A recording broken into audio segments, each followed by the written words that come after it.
ছাতাটা আজ বড় দরকার। আমার এক মাস্টারমশাই কোনোদিন কারুর গায়ে হাত তুলতেন না। সেই তিনি একবার মেজাজ হারিয়ে এক ছাত্রকে চড় মেরে ফেলেছিলেন। স্কুল ছুটির পর সেই ছাত্রকে নিজে নিয়ে গিয়ে দোকান থেকে মিষ্টি কিনে খাইয়েছিলেন। মনে পড়ছে আরো একজনের কথা। বাড়িতে সবসময় কয়েকটা বাড়তি ছাতা রাখতেন। বৃষ্টির দিনে টিউশন পড়তে আসা ছাত্রছাত্রীদের জনে জনে জিজ্ঞেস করতেন ছাতা আছে কিনা। না থাকলে দিয়ে বলতেন, জানি তোদের বৃষ্টিতে ভিজতে খুব ভালো লাগে, কিন্তু এই সময়টা ভালো না, ভিজিস না, ছাতাটা নিয়ে যা, সামনের দিন নিয়ে আসিস। মফস্বলের এক অতি প্রবীণ মাস্টার মশাইকে তাঁর রোগ সজ্জায় কি করতে ইচ্ছে করছে জিজ্ঞেস করায় প্রিয় ছাত্রের নাম ধরে বলেছিলেন, ওকে দেখতে খুব ইচ্ছে করছে।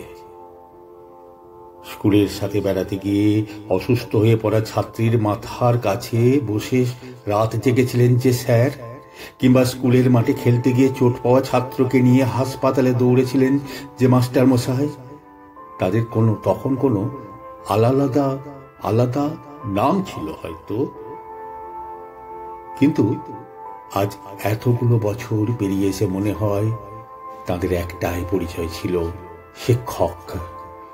তারা বাংলা, ইতিহাস, ভূগোল, অঙ্ক, বিজ্ঞানের বাইরেও কি যেন একটা শিখিয়েছিলেন, সিলেবাসে যার হদিশ মেলেনি কোনোদিন। বিশ্বাস করুন, সিলেবাসের মধ্যে আর সিলেবাসের বাইরের অনেক অনেক জিনিস শেখানোর ফাঁকে এক মুহূর্তের জন্য তারা বুঝতে দেননি যে এটা তাদের জীবিকা।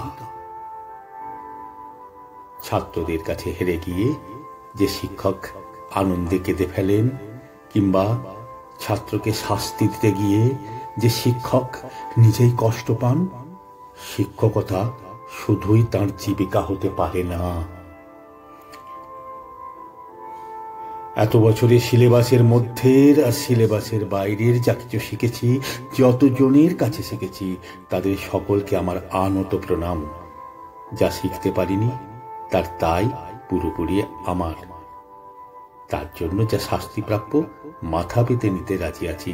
শুধু একটাই অনুরোধ, বহুদিন আগে যে ছাতাটা দিয়েছিলেন সেটা ফেরত নিতে বলবেন না স্যার। আপনাদের দেওয়া ওই ছাতাটার আজও বড় প্রয়োজন, সময়ে এবং অসময়ে।